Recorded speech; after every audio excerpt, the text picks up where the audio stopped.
Hello, everyone. This is Woody Collins, and this is our sixth day of live streaming. And we wanted to give you an update on two things today, just two, as always. And those two things is the emerging Ebola crisis, expanding Ebola crisis that's in the Democratic Republic of the Congo. And also, we're going to talk about a little of the need for clean water in the Congo. So let's go ahead and get started. As you know, and I've been following that, the Ebola crisis in Western Congo, which is nearer to Kinshasa, the largest city of about 8 to 10 million people. Bandaka is maybe about 150 miles or more north on the river from there. And so that's why it's such a great concern if the Ebola comes down the river, meaning to say not get in the water or anything like that. It's not, that's not the case. But if people who travel on the river quite frequently accidentally bring it into Kinshasa, it would probably spread like a wildfire. So that's why this Ebola, where on the one that was in Eastern Congo, even though it threatened a couple large cities there of Bukavu and Goma, and also some surrounding countries of Uganda and places, we look at coming into Kinshasa would be really devastating. And if this Ebola is the second time that area has had Ebola within 2 years.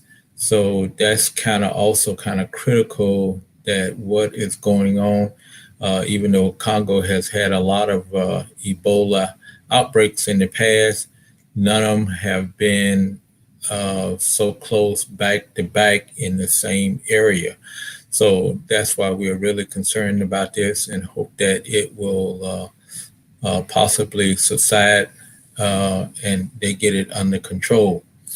The other thing that we would like to talk about is the need for water. I tell you, in this COVID pandemic, as we all know, we need to wash our hands frequently and real thorough. However, we're finding out that it's a tendency for people not to do it as much. So the disease can spread through touching, just like Ebola.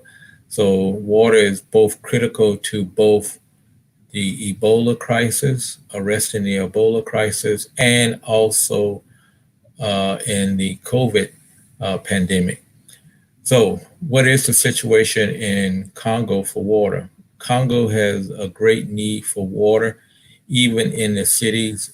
Even probably Kinshasa has a reliable source of water that is pumped.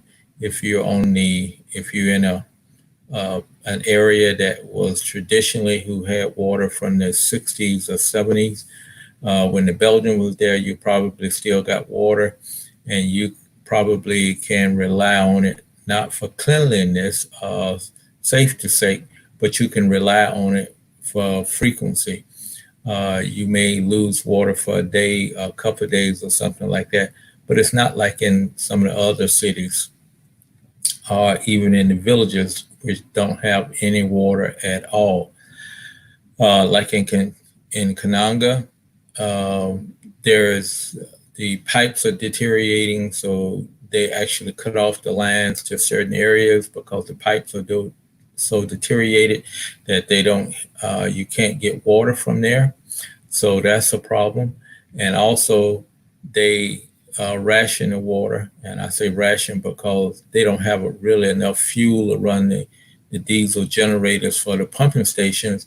And so they only run them so many hours during the day if they have fuel to do it. And so that leads to rationing. So they may have the water on in one area for a couple hours during the day. They may switch over to another area the next day. So you only can get water in so many days per week. And so people, you have to have a 55-gallon drum, or you have to have a bidon to capture as much water that you're going to need throughout the period of time when you may not have water. So water is a precarious situation. So some of the things that we see, especially out in the rural villages, they have to walk long distances for water. The water is not at pretty much nobody has, except for in Kinshasa, has water that comes into a building. Most of it is they may have a hydrant so on a corner somewhere where people go get water, and they tote it to the house. But in the rural areas, they may have to walk a long distance to actually get water. And so that's one of the things that we've been looking at is, number one, the safety of the water, and number two is how convenient it is and what the accessibility of it is. The World Health Standards say that it should be within a 30-minute walk of the house. So you can imagine, it's not like getting up from your dining room table, going back into the kitchen to get water. It's actually, you may have to walk 30 minutes or some. We found out we were testing some water sources, rural water sources, probably that was a good average. They were very close to 30 minutes, some were over 30 minutes, but a lot was maybe a 20-minute walk from the village.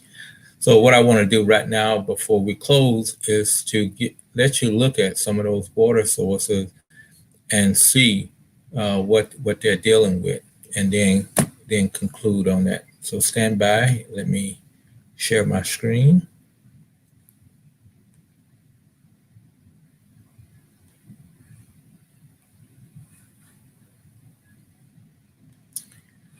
Okay, we're going to end up, this will hopefully show you why we need water wells. This is a water source that's down the hill, and these little girls, probably teenagers or preteens, they come down and get this bidon, we call them bidon, a jerry can, and that holds about 25 to 30 liters of water. Usually about 25 liters is the max on a can like this, and most of them, and some of the smaller ones, they will only hold 20 liters. So they will walk down the hill to this water source, and this is what they call an improved water source. This water source has supposed to be, you see that pipe there, where the water is coming from is from an underground spring, and it's being piped into here, so it's protected, and that's where the water comes out. And so she's collecting water there, and that's how they get their water. Like I say, it's down the hill. This one I kind of remember was maybe about 20 minutes away. And while we was out testing, we did see an occasional water well, but this is what we found. We had over 100 water sources to test for the quality of water quality, seeing how much bacteria it had in it. And this is one of the water wells we thought we were going to test it. As you see, the chains are on it. Something is wrong with it. This is an Aphrodite pump. So there are some bushings and things that's down in there. Something is wrong with it. We couldn't find out from anybody what was wrong with it or why it wasn't working. So this was at a clinic. So these people at this clinic would have to hire somebody to go down the hill or go to the stream to for this clinic.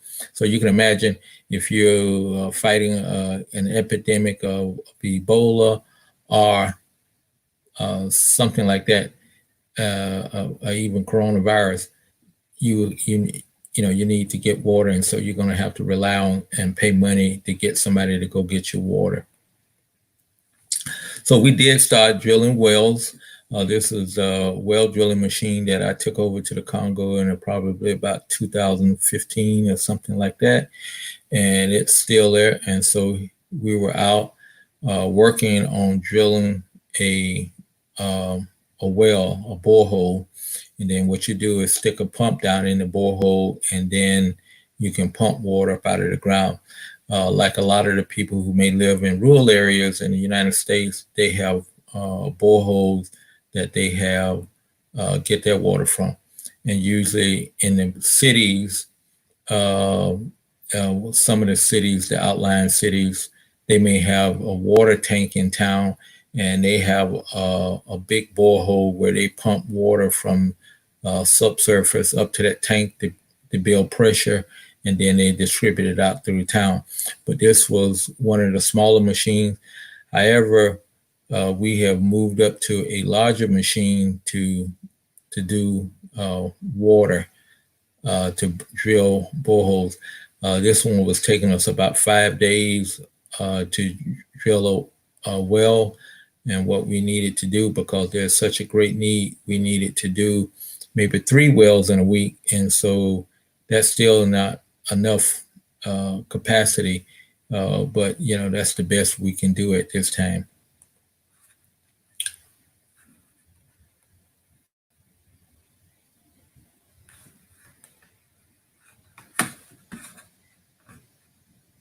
Okay, let me get back to, okay. So that's kind of a brief outline of what I wanted to talk about today. Number one is the Ebola crisis. 56 people have been confirmed with Ebola in Western Congo now. And that continues to grow. So we'll have to watch that to see how much it increases and whether it's going to be a threat to Kinshasa. And also to kind of give you an idea of where the majority of people, about 50% of the people don't have access to water. And that water that they may have may be of source, like what I just showed you. You're going down to a water source to bring it back. There's not that many wells. Out of 100 points that we were supposed to test, there was only 2 wells that they had in this whole province. And so, not the whole province, but the health zones that we were going to be checking on. And we never tested any water from a well because they wasn't working. And so we're working through some of the issues on, number one, drilling more wells, and also making them more reliable so that people can have water. And next week, I will show you some of the wells that's being put in now. I drilled some wells. I was over with Paul Law in last November and December, and we drilled a couple wells. And Paul has done a magnificent job. He got back in the Congo before I did. I was leaving a week after he left.